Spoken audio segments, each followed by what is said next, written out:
Introducing Carvana Value Tracker, where you can track your car's value over time and learn what's driving it. It might make you excited. Whoa, didn't know my car was valued this high. It might make you nervous. Uh-oh, market's flooded. My car's value just dipped 2.3%. It might make you optimistic. Our low mileage is paying off. Our value's up. And it might make you realistic. Car prices haven't gone up in a couple weeks. Maybe it's time to sell. But it will definitely make you an expert on your car's value. Carvana Value Tracker. Visit Carvana.com to start tracking your car's value today. Hello and welcome to episode 163 of the world's first Paul Weller fan podcast. I'm Dan Jennings, and 10 years ago I gave up my life's dream and career as a radio presenter with one big regret. Never getting to interview my hero, the legendary singer, songwriter and musician, Paul Weller. This podcast exists purely to solve that issue.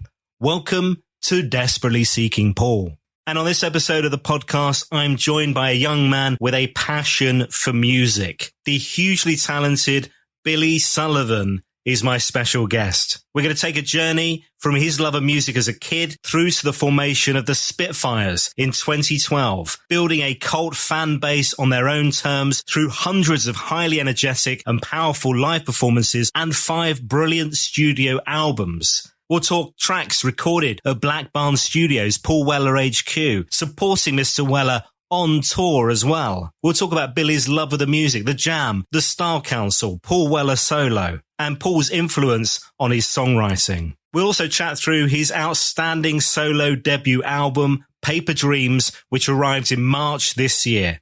Recorded in just 3 days in Liverpool and produced by one-time Paul Weller collaborator Simon Dine. Another really special episode. Let's get into it. Billy Sullivan, thanks for joining me. Oh, thank you for having me. I've loved your music for quite a while with the Spitfires. We'll talk about the solo projects and Paper Dreams and all that and where you are right now. But it's lovely to have you on, man. So thanks for joining us. Oh, thank you very much. Thank you. Obviously, we're going to talk about life as a singer. So, I mean, you're a young man, I say life, but this has been such a huge part of your life for quite a number of years. But your life as a singer, songwriter, musician. And of course, we'll talk about this love of Weller. And because it's fair to say he's been an influence, right? Yeah, he's definitely been an influence. Ever since I was a kid, he's definitely been an influence. I have to be careful, though, because it's so much of a focus on me is that I'm a Paul Weller fan, and it sort of takes over. No one bothers listening after a while. So it's like I'm like a closet Weller fan these days. Oh, really? It's strange that, though, isn't it? Because I think as a singer, as a songwriter, musician, you get kind of badged with something that just then sticks and it's hard to shake off, right? Yeah, when my first album came out, I was 21 or whatever, and that's obviously what I wanted to portray as a person, and we were this sort of band or whatever. But you realise pretty soon that once you get that stuck on you, it's very, very hard to shake off. But again, I don't let it affect what I'm into or what I look like or what I'm doing. A bit older now, so I don't have to preach about it, you know what I mean? Yeah, but it's that thing, I think, and I had Purple Hearts on the other week, and we were talking about the fact that they're a band who happen to love mod, but they just get badged with it's a mod band. And I think there's that thing where if you listen to Plays for Today and stuff, that's so far removed from where you were as a 21-year-old creating music, right? Yeah, 100%. For me, it's the last 2 Spitfires albums were sort of where it was happening and where it was progressing. And I think, it's a million miles away from what we were doing. But bearing in mind, it was only 6 or 7 years since the first one. So we progressed in a short space of time. But like we do as humans, you know what I mean? No one's the same. There's a massive gap between being 20, 21 and then being 26, 27, 28. There's a massive gap. You go up loads and you experience things that, change your life. And the music followed that. But I think with the Spitfires, it was just that heavy, you are this from day one. You're going to be this sort of band. We expect these sort of things for you. We expect you to have these sort of fans. And after a while, people just stop listening, regardless of what it's sounding like and where it's going, because you've already got that label. The evolution, and I'm going to link it to the Jam, because the evolution from those albums feels like that from In the City right through to The Gift, in the same way that Paul was developing his sound, discovering new influences, new things and stuff. You've definitely been that way yourself, right? You're kind of somebody who's always looking at the next thing. Definitely, and I think it's the same for any band. If you're together for that amount of time, and you're growing up together or whatever, then you do have to keep pushing it. I wouldn't see any point in just wanting to do one thing and stay doing that. I wouldn't get anything from that. The buzz I get off of is knowing that I'm progressing and I'm getting better as a songwriter and I'm trying different things. And as long as I feel like I'm doing that, then I feel like I'm succeeding in what I'm doing. As soon as I stop feeling like I'm doing that and feel like I'm treading old ground or whatever, then I'd kick it in the head. But to be honest, I was just like, or blow it up, I guess. Yeah, what you've kind of done to a certain extent with this as well. It says, let's throw it away and start again. And we'll talk about the solo career and where you are right now. So let's talk Weller. How did you discover Weller? Was it the jam or was it the solo years? So I was born in 1994. And my dad was, and my mum to some extent, were Paul Weller fans. And I just remember his music in the house constantly. For some reason, at a really early age, I'd say about 3 or 4, I started to take a real interest in it already.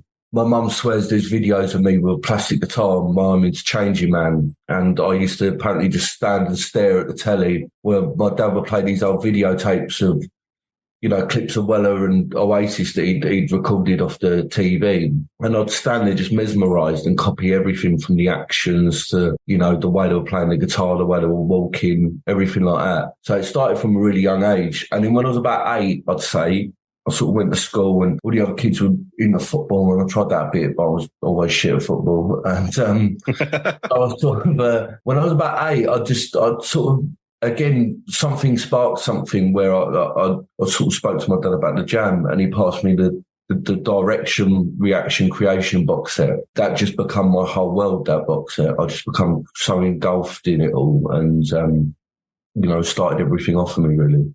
Man, that was how young my eldest is, 9. That's such a young age. I mean, he loves a bit of Ed Sheeran, to be fair, but he's not digging into it in that same way that takes over your life then, presumably. No, I obviously had this obsessive thing in my head, which, that just it just sort of clicked for me. It just made sense. It was like all the other kids were into other stuff and this box set I had just sort of summed up what I was into and spurred me on to different things and reading more in depth about it. And, other bands at that time as well. And because my dad had, all these albums or whatever, I was able to just dip into it and just go, right, I've read something where someone mentions this record and I'd go and find it. If not, I'd, try and get hold of it or whatever. I just becoming, immersed in the whole thing. And I straight away at the age of 8 as well, I started learning to play guitar. And I decided the minute I picked up guitar that I just wanted to be in a band and nothing else mattered really. Which to my parents' delight, obviously being at school, whatever, and I'm suddenly going, no, I don't need to learn this. I'm going to be in a band. Yeah. Sod the education. No, I don't need to learn geography, mate. You know what I mean? Someone's going to drive me around in a tour bus. I don't need to know where I'm going. How long did it take before you were decent and could play a tune? It was very quickly, really. So I started learning when I was 8, and it was like classical guitar and grades and all that, and I really weren't interested in that. And I think for Christmas, my mum and dad bought me a jam cool book. And I took it into my music teacher. I was like, I don't want to be doing all this. You sit with the guitar in the middle of your legs, and I don't want to be doing all this. I want to learn this. And luckily, my guitar teacher was a jam fan. So he was delighted, really, that a student had brought in something that he'd want to do. So I think the first one was Strangetown. I think he taught me on guitar. And the thing is with anything like that is that I learned bar chords for the first time. And once I learned bar chords, I was like, I know guitar now. I don't need to learn anything else. And sacked in the lessons and I'd never done any grades. I never learned to read music or do anything like that. I was like, I can play bar chords and I can play a couple of jam songs. And, I remember ever falling in love by the Buzzcocks. I could do that. So I don't need to be taught anything else. I was like, I've got it from here, mate. I'm off. Do you regret that? Do you wish you carried on? No, not at all. I mean, you get some people that are like musicians and they study their instrument and stuff like that. But mine was that I wanted to be in a band and I wanted to play guitar so that I could then be in a band. And I wanted to know how to play guitar enough so I could write my own songs eventually. And that's all it was for me. And everything else I learned like when I was younger, when I talk about standing mesmerised by the telly, most of what I can play on guitar, I learned from watching on the telly more than anything. Especially because I can't read music and I don't really write music down either, only lyrics. So yeah, it's just, I don't regret that at all. Sort of, I'm not the most complex, accomplished musician in the world, but I could sort of give anyone a run for their money, I think. It's such a young age to be thinking that way, but it's also like a confidence thing as well of like, because you knew you wanted to be the front man, presumably. I don't know, but at first, like we put together, like there was like an end of year concert at primary school, and me and a couple of the other lads in my class who'd also been learning instruments put together like a little band to perform at the end. I think at that point I had no intention of singing. I just wanted to play guitar in front of people, really. I started writing songs ridiculously young. I mean, nothing impressive, don't get me wrong. They were like, well, when I was about 10 or 11, I started writing things down or trying to copy other people's songs and make my own or whatever. But as soon as I started doing that, I was like, I ain't giving this to anyone else to sing. No way in the world. And for some reason, I had the bottle to just be able to go and do it and just get up there and do it. Even from, 10 or 11. We used to do stuff like, they used to do like open mic nights open mic afternoons at pubs around Watford and Coxey and Wrighton and the surrounding areas or whatever. And there'd be these old blues musicians like in their 60s. And they'd have all the equipment, all the flash equipment, and they'd just do these 15-minute jams and anyone could write up. And we used to just go along because it was Sunday afternoon, we were allowed in the pub. So we just used to write our name down and go up and just play through all the equipment and play a couple of songs or whatever. And for some reason, I just naturally had this thing where it didn't faze me playing in front of people. It was just, it was going to do. And the more I had in my head that the more I'd done it, the better I'd get it. And which is what I've stuck to my whole career, really. And was that you, the outside of music? Were you kind of more an extrovert, or were you somebody who was quite introspective? I don't know. My music is, the fact that I'm a musician or I'm a songwriter or whatever makes up most of my personality, I'd say. Other than that, I'm quite a quiet bloke who's, into clothes and going down the pub, really. And that's the sort of stretch of it. Being a musician sort of is my, and a songwriter especially is my outlet to be a bit more interesting. Because as a normal bloke, if I weren't a musician, I'd be really, really boring. I mean, people struggle to talk to me as it is. I'm not the most chatty person in the world, but if they didn't ask me about how music was going, we'd be fucked, you know what I mean? You'd have to get out some kind of hobby, Billy. Yeah, I don't know, mate. It's like, except from what lager they're drinking or whatever, I don't honestly know. I'm not into football either. I used to be when I was younger, but and I like watching football, but I'm not into football. So I can't really even talk about that. Except for music, I'm quite hard work for most people, I think. You mentioned fashion. The clothes comes from, I mean, that's obviously a huge big Weller thing, but that's something that you love, right? Yeah, well, so going back before, like, the Weller thing, my other, like, sort of first love of music was the Beatles, and I was obsessed with anything to do with the 60s, like, anything. So, when I was younger for Christmas and stuff, I used to ask for books, just any sort of picture books, whether it be the Beatles or the 60s thing. I was always obsessed with the way they looked, and I sort of made the connection with Weller and the jam box that I was doing. And again, that became a massive focus for me. Again, I've always been, I must have been a really strange kid because, like, my mum talks about it now. Like, she told me that I once had a tantrum because she put a shirt on me to go to a christening when I was really young, and I didn't like the cut of it. I thought the sleeves were too long, and I threw a tantrum over it because I didn't want to wear it. And what kid does that? Not because I didn't want to go to christening, just because, no, the sleeves are too long. I can't wear this. Yeah. I look like a right muppet. Yeah. Now, you talk about picking up the guitar and writing words, and obviously you're getting better and better, but the formation, was the Spitfires the first proper band? Yeah, I mean, the lineup changed many times, but I had the name from when I was about 10 or 11. It's like, I sort of decided in my head, right, I'm going to be in a band, it's going to be called the Spitfires, and I sort of went through various stages of trying to find people that were going to do it.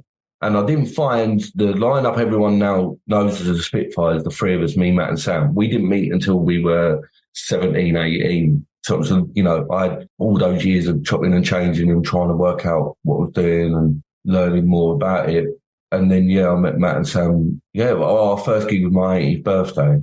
So, and it's fair to say, I mean, it grows from nothing to this really big following, and lots of critics are talking about it and stuff. And your first couple of singles, let's talk about the first couple of singles, because they were recorded at Weller HQ at Black Barn, weren't they? They were, yeah. So there was like 3 singles that we brought out, which again it was only really small time then. We were still learning all about it.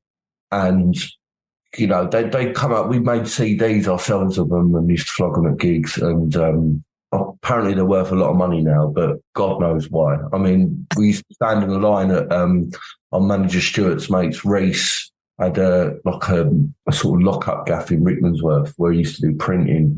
We all stood in a line and folded them all together and put them in and passed them around. And the first 500 we done of the first single all had the tracks the wrong way round. And then we done one single that wouldn't play on every CD player. It's going well, yeah. Yeah, and we're just learning how to do it. But yeah, they were done at Blackburn, and I remember the first time we went in there, I was booked to go in there actually just as I met Matt and Sam about a week after our first gig. The lineup I'd had as a band, I decided to get rid of everyone very quickly, and currently had the session booked to Blackburn but no band. And Sam was my mate that I'd met who had never played bass before, but he was just into the same sort of thing. So I was like, just go and buy a bass. And the next day he bought a bass. And so he'd only been playing bass for 3 weeks before we went and recorded it. Matt had never played in a band before either. He just sort of been used to playing drums on his own. So we done one gig and then went into a Weller studio and just sort of completely and utterly blagged it. That's amazing. So how does that connection come about? God. So we're talking 10 years ago now. I'm trying to think. I think it was through Mark Baxter at the time. I think Mark Baxter, if my memory serves right, Mark had sorted the session out for us. I was just over the moon to go in there. And Charles Reese, so Paul's engineer, producer, produces the tracks. This is a man who's been involved with Mr. Weller for over 20 years now. Yeah, I love Charles. He's such a nice fella. And the fact is as well, you've got to remember, he was sort of forced in this session where he didn't really know anything about us. We were just kids who couldn't play.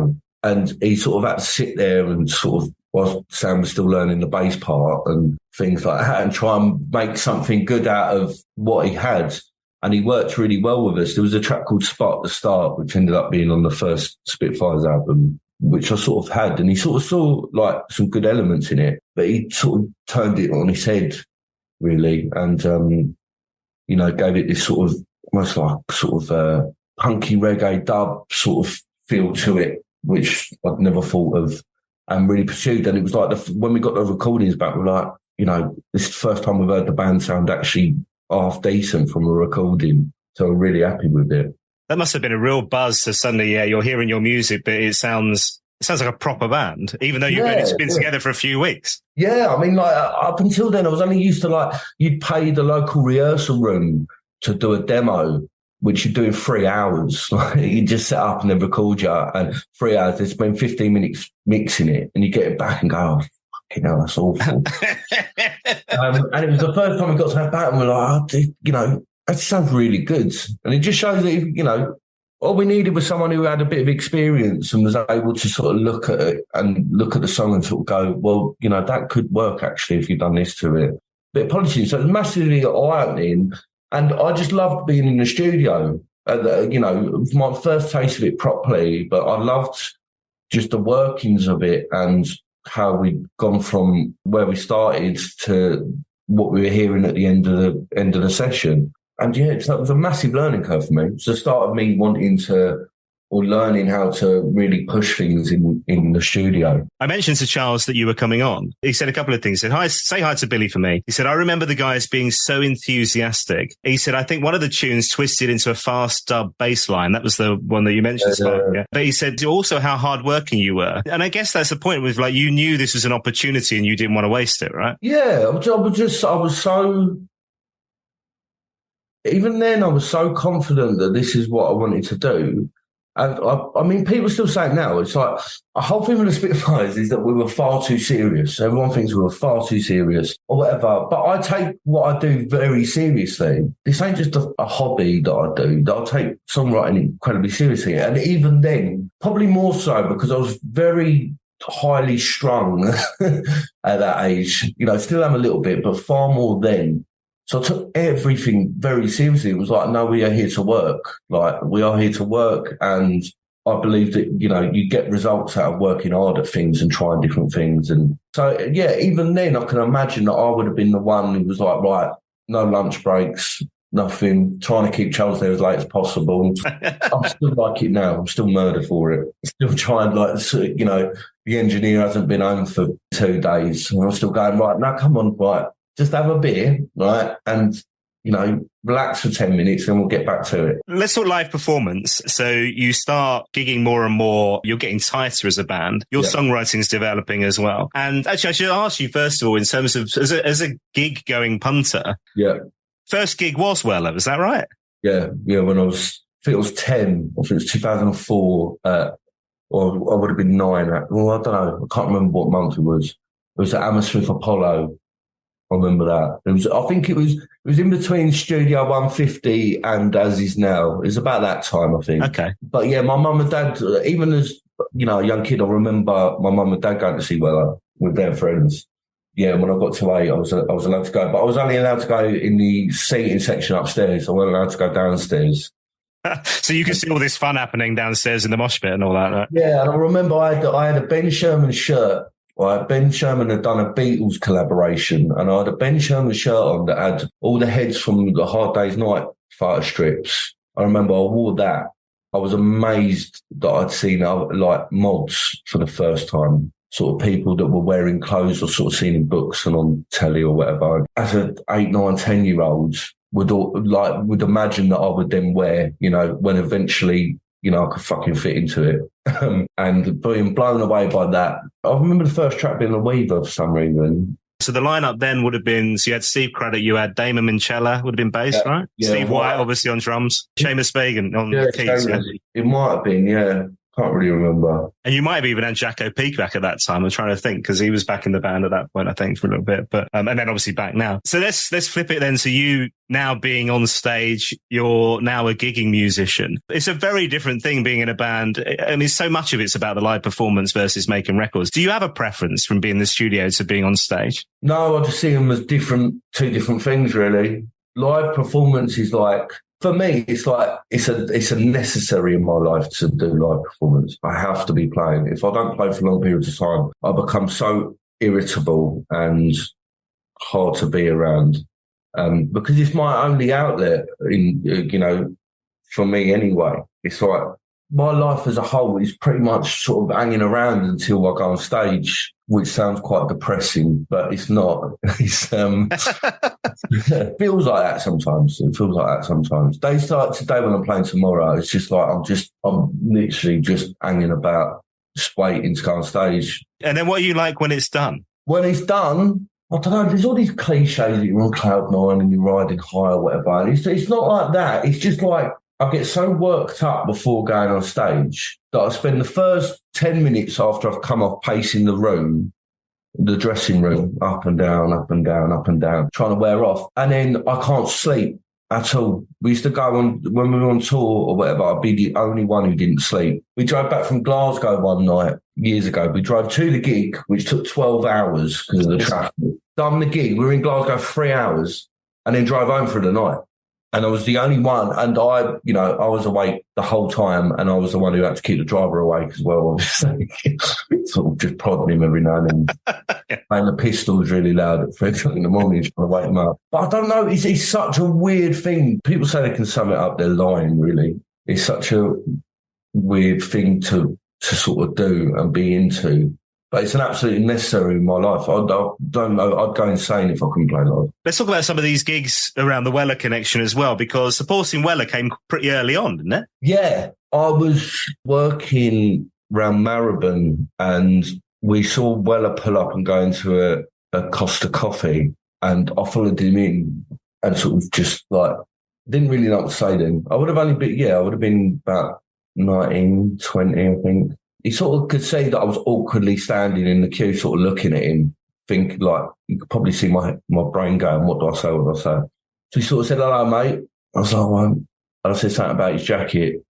I said, like, I like your jacket. And he went, yeah, it's nice, isn't it? And anyway, I said, I'm in a band called the Spitfires. We've used Blackburn before. Just like, thank you for letting us use it. And he was like, oh, nice one. And then he sort of went and sat down and was having a coffee. And then he come back a couple of minutes later, come back to me and went, we should do some gigs together, or a couple of gigs together in the future. I said, obviously, I'd love that. And that was it. And that's all we said. And then 2 months later, we got an email. We couldn't believe that one of the gigs was in Watford. Because especially at that time, no one played Watford. got one venue, Watford Coliseum, and it never gets used. And it was used for a small, brief period of time about 5-10 years ago. They used it for people like Weller. I think Noel come once, saw Noel there, and various other people. And now it's gone back to not having anyone on. But it was just like, we couldn't believe the luck, like the fact it was our hometown as well. That must be such a buzz. I was talking to the Stone Foundation about that similar thing whereby they were playing with Weller on the tour and it came back home. Because it's like that stamp of approval in a way, isn't it? And it's in front of your, presumably like your mates, your old schoolmates or whatever. It's like, we've arrived. Yeah. It was a big deal. We'd never played venues that big or stages that big. Again, it was another learning process because, they're completely different doing them sort of shows than they are to doing, small club shows or whatever we were used to at that point. And still at that point, we were only having 60, 70 people come to our gigs. And then we were put in front of I think Watford Coliseum holds 2,000, 2,500. And it weren't completely full, but it was pretty full because we were the local band. I remember Weller standing behind the amps while we were playing or whatever and watching us and sort of noticing. And then the next night, he come up in sound check and said, he goes, "You lot got a good response, didn't you?" I was like, "Yeah." He was like, "Did you have all your mum and dads there?" Cheering me. Mate, fucking hell. But yeah, it was a great experience. I mean, I've always regretted it in one way because it was a year too early for the Spitfires, really, I think. My nerves got the better of me, so I didn't really enjoy it. And the band we just finished recording our first album, I think, anyway, or we just finished mixing it or something. It was still really early days. And it was sort of so it would have been 5 months before Response was released, before we'd sold out any shows ourselves, before we'd sort of really got into, what we're about to become. So that's my only regret. And, just the naivety of it all. I would have changed the space a bit. You know what I mean? It's that thing, though, isn't it? It's like, you're looking back, it's like, were you ready at that stage? And if your album's not even out, most people are not knowing the music either. No, but it was a weird thing with the Spitfires. Like, everyone sort of, the name was out there. And again, because, it's like what I spoke about earlier, because of the imagery of the band early on and the way we look, we stuck out a bit. And, people are very curious about us. I think as well because, I might stand out of line here, but up until that point, there were so many bands in a similar sort of vein who were so shit and so ordinary, and they loved the mod thing because it gave them an audience rather than used it to influence their music, if you get what I mean. It was just it was becoming a member of a club.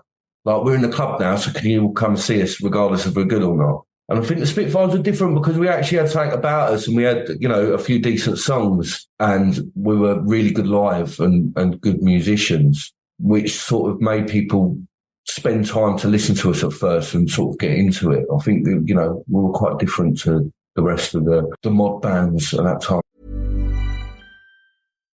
Well, shopping for a car? Yep, Carvana made financing a car as smooth as can be. Oh, yeah? I got pre-qualified instantly and had real terms personalized just for me. Doesn't get much smoother than that. Well, I got to browse thousands of car options on Carvana, all within my budget. Doesn't get much smoother than that. It does. I actually wanted a car that seemed out of my range, but I was able to add a cosigner and found my dream car. It doesn't get much... Oh, it gets smoother. It's getting delivered tomorrow. Visit Carvana.com or download the app to get pre-qualified today.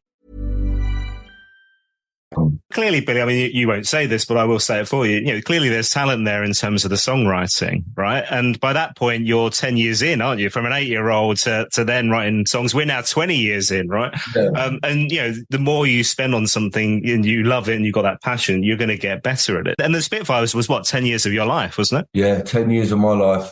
Yeah, doing it properly. It was 10 years of my life, but it was I lived and breathed every second of it. It was, we weren't just a band in my head. We were like one of the important bands. We were going to be one of the important. We were going to be like the Jam or the Clash or the Specials.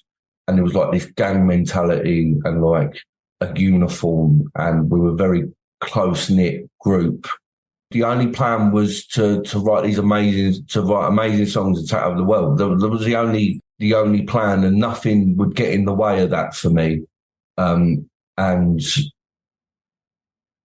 yeah, it was just, it was a massive part of my life. I can't play it down.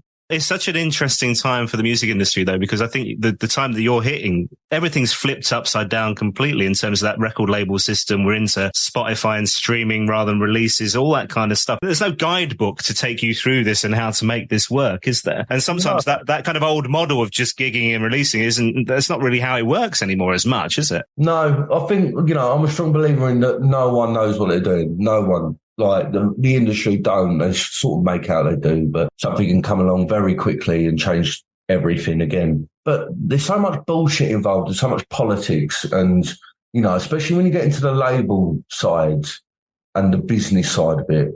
My thing was always that if my songs were strong enough, they would get through to people regardless.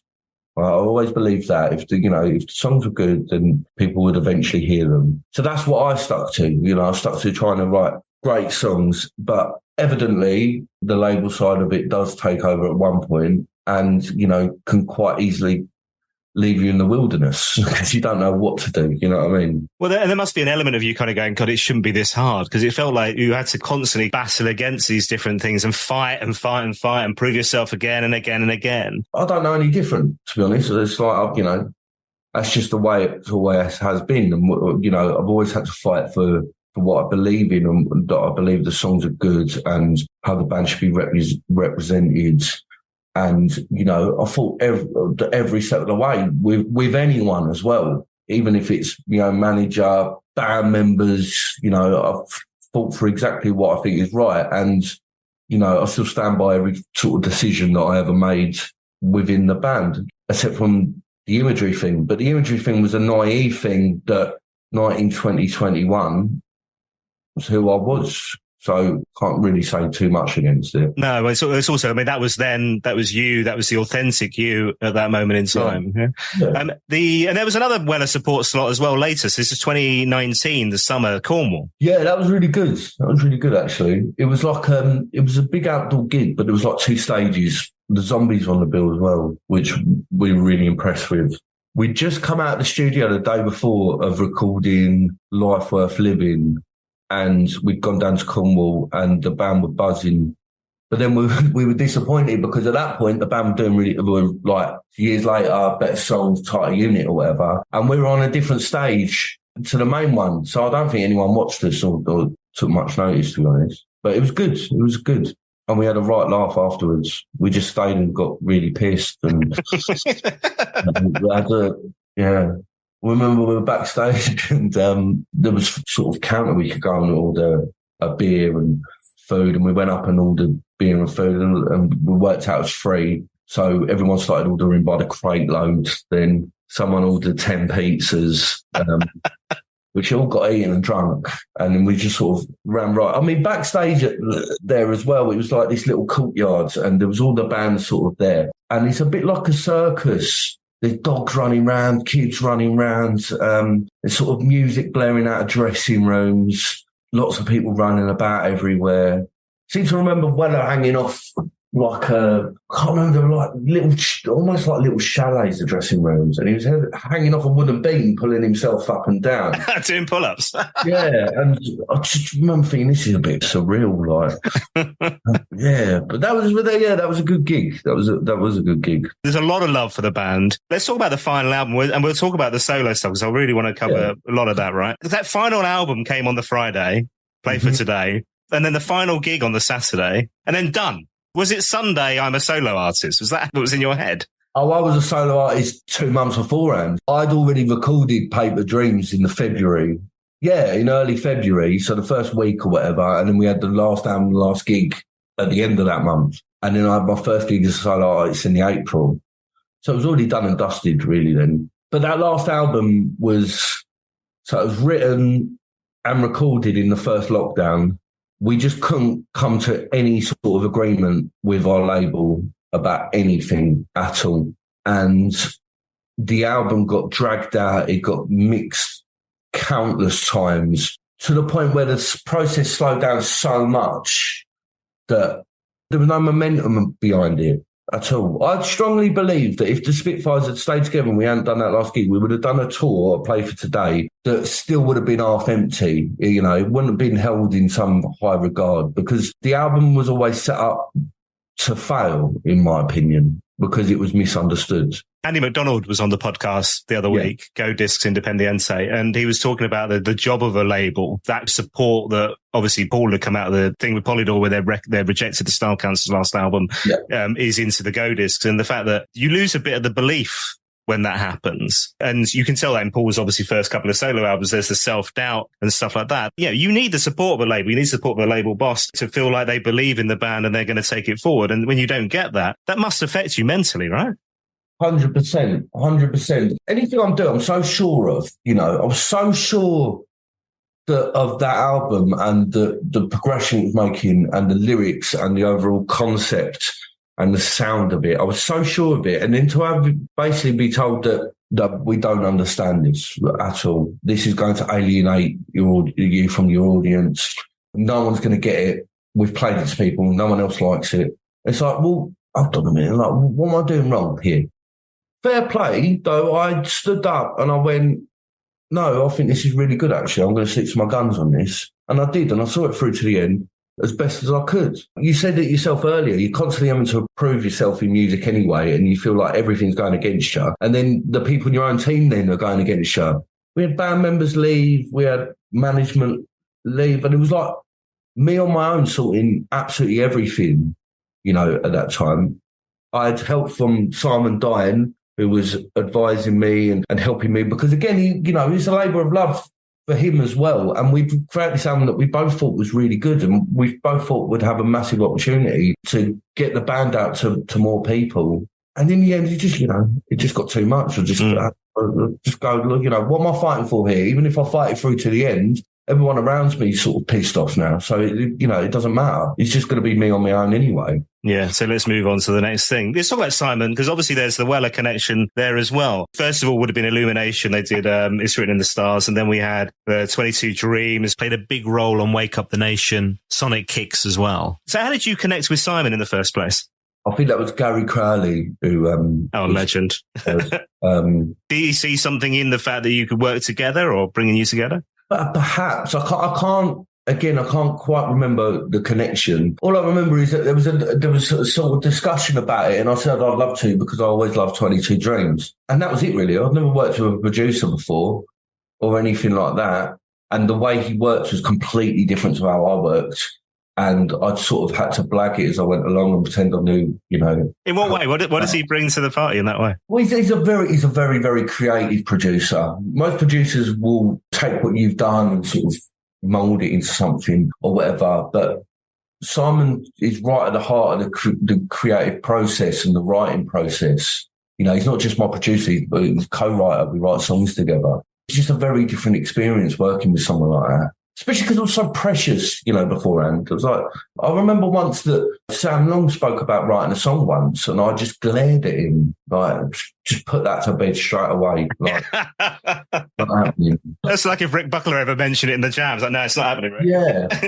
It was just like, I just sort of looked at him like bewildered. Like, why would you even bring that up? Like, which was, you know, a silly thing to do, but, you know, I was 17, 18 and thought, I am the songwriter. That will be my job. No one else is. Yeah. But then when someone comes along that you can collaborate with, like I did with Simon, you create different things, and he takes the best elements of my writing and pushes them far beyond probably what I could achieve on my own. Got to be a good thing. Well, let's talk Paper Dreams. So this was the album, the first solo album of many, I'm sure. This is your name above the door, right? Billy Sullivan now. We're not hiding now, man. Yeah. We're out there. But a really quick album to make. Was it like 3 days? 3 days in a studio in Liverpool. Just me, Simon, and you and the drummer in the studio. And we just cracked it out, basically. We'd had the songs about 5 months or something like that. So we knew exactly what we're doing. Me and Simon had worked together on the last 2 Spitfires albums, so we knew exactly how to work, how to get the best out of each other. And we, you know, there's a no nonsense thing really. We just crack on. It's like there's no point dwelling over things. We know how to work. So it was very quick. Since Life Worth Living, every album's got shorter and shorter to make. My next one will probably take an afternoon. Be like, please me or something. Bang, we're straight in, and it's just over half an hour. It's a really tight sound, and it's undoubtedly you. But again, it's an evolution. You're taking it forward. Yeah, I mean, it was. I wanted it to just be a no-nonsense record.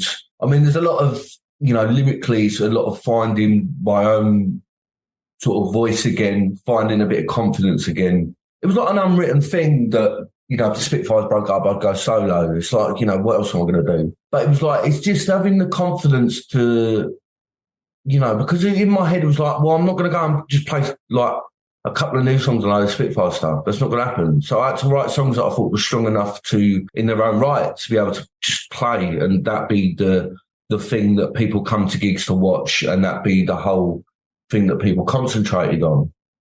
And I think it worked with that album, to be honest. I think it was like the first, like running out of time for me was like the first time I'd had a bit of that back in for quite a while. I wanted it to feel like being punched in the face.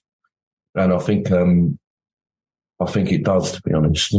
It's the brave thing to do that, though, as a solo artist, to kind of almost go, well, no, actually, this is blank sheet of paper now. This is, when I'm out on the road, this is the new stuff. Obviously, it's a Paul Weller podcast, so I'm going to say it, but there's a Weller model there, isn't there, of the fact that, he's done that so many times. He's gone, do you know what, this period, I'm not playing the Style Council, I'm not playing the Jam. It's just the Weller solo stuff. And then eventually he embraces that catalog, which I imagine you will do in, 20 years' time when we're having this conversation. Eventually, you'll look back on that, I'm sure. But right now, it's all about the now, yeah? Yeah, it's just having that confidence in what you do. If you believe the songs are good enough, then you don't have to rely on the old stuff. And for me, if I wanted to play a set mostly of Spitfires tracks, I would have kept the Spitfires together. It's as simple as that. And, I've got enough confidence in my new material to think that I don't need to rely on that. And, if I do want to play one or two, it's because I want to play them. And I've tried to narrow that down to album tracks that maybe weren't played before. And the odd thing, I'm sure the Spitfires could get back together tomorrow and announce a tour, or a couple of gigs next year, and it'll turn out really quickly. But so what? What then? You know what I mean? How is it going to progress from then? Then we're going to make another album, and it's going to be different from what people liked the first time round. And then we're going to be back to playing half-empty venues. You know what I mean? It's like, in hindsight, these people, it was like the last Spitfires gig. It was like, it was the biggest headline gig we'd ever done. Which was great, but it was also bittersweet because it's like, if it was like this every night, then maybe the band wouldn't be splitting up because we'd have the support of the fans and know that we could do it regardless of what was going on in the background. It does feel like you've drawn a line under that, though. And, you should feel confidence in the songs. I mean, not just that, but also the production's lovely. We get, there's strings on this album. There's a vulnerability in you as well in your writing. And you're constantly evolving as a songwriter as well. It feels like you've put more of you out there on this LP. 100%, yeah. And I think that comes from feeling a bit vulnerable and having a bit of loss of confidence, but also just being a bit older and writing in a different way. The last two Spitfires albums had all been character-led, really, and this one was more personal and more about the situation I was in. I think people can hear that in the songs, and I think that's why people felt a connection to them straight away. They could see that I was singing about what was going on in my head, really. And these songs take on a life of their own. When you start gigging and playing them live, you kind of find out what really works with an audience in that setting, what stands out and stuff. And you've always had this knack of writing these songs with these kind of sing-along anthems, if you like. Are there songs that for you really, surprise you from that album where you go, actually, this works so well in a live arena?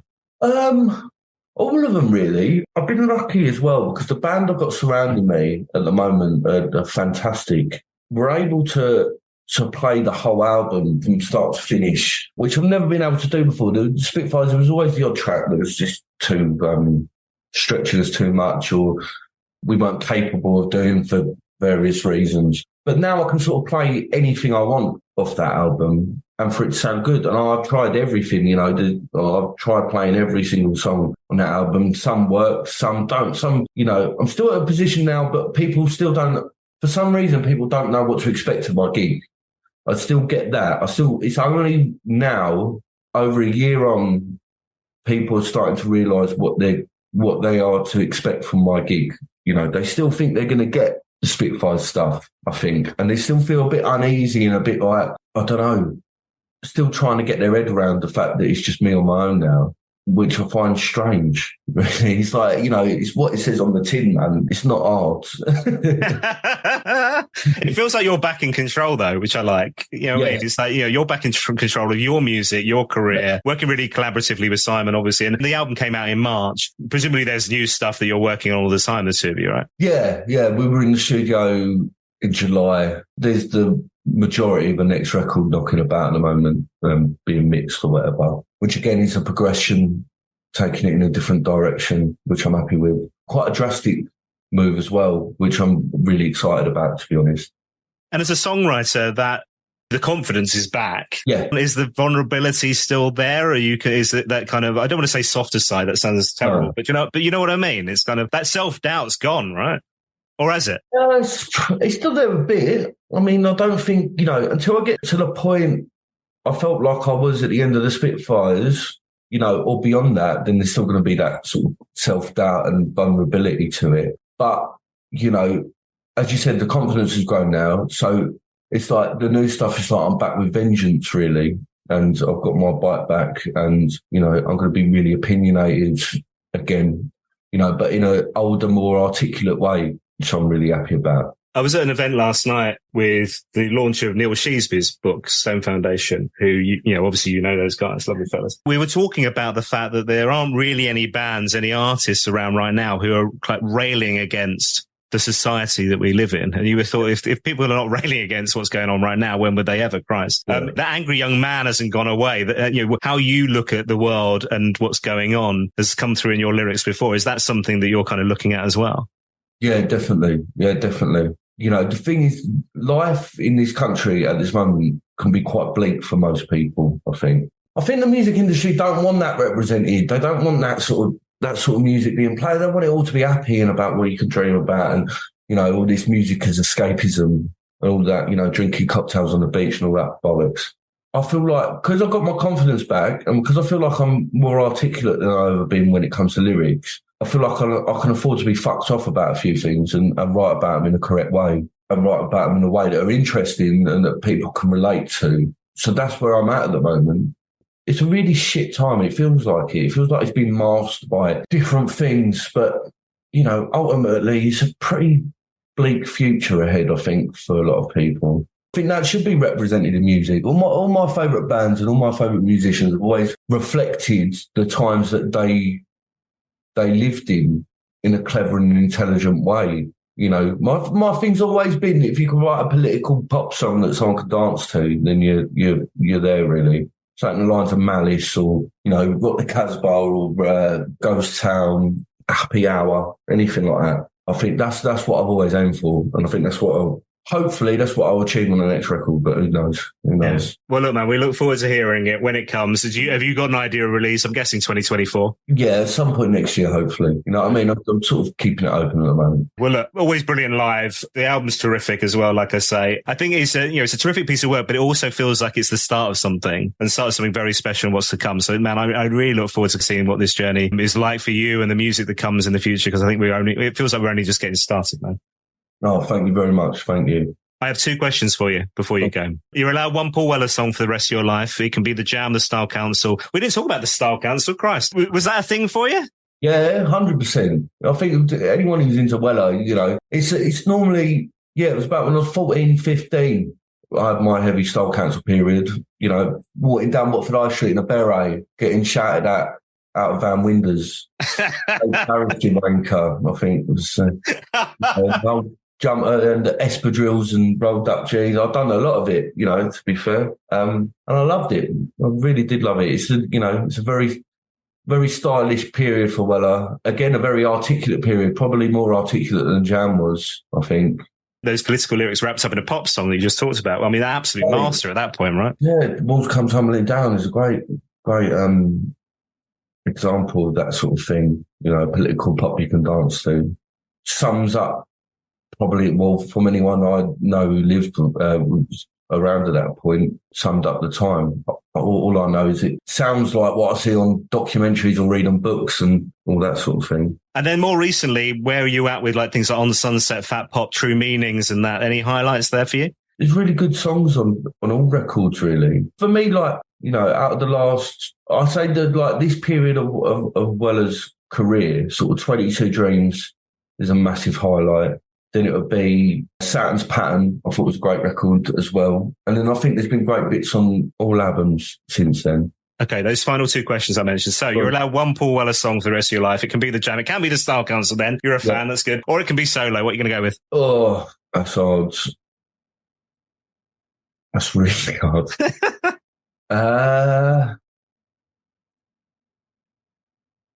Cool. I love how my guests always overthink this. It's brilliant. What's so your basis? It's so hard, right? It changes from day to day. If I woke up with the hump this morning, it'd be Private L. You know what I mean? But you didn't know good. No, I feel all right today, so I don't know. All right, so at the moment, probably what I've been, I'd say, I don't know. It's not it's not like my favourite of all time or anything, but for some reason, like Time Passes is coming to my head.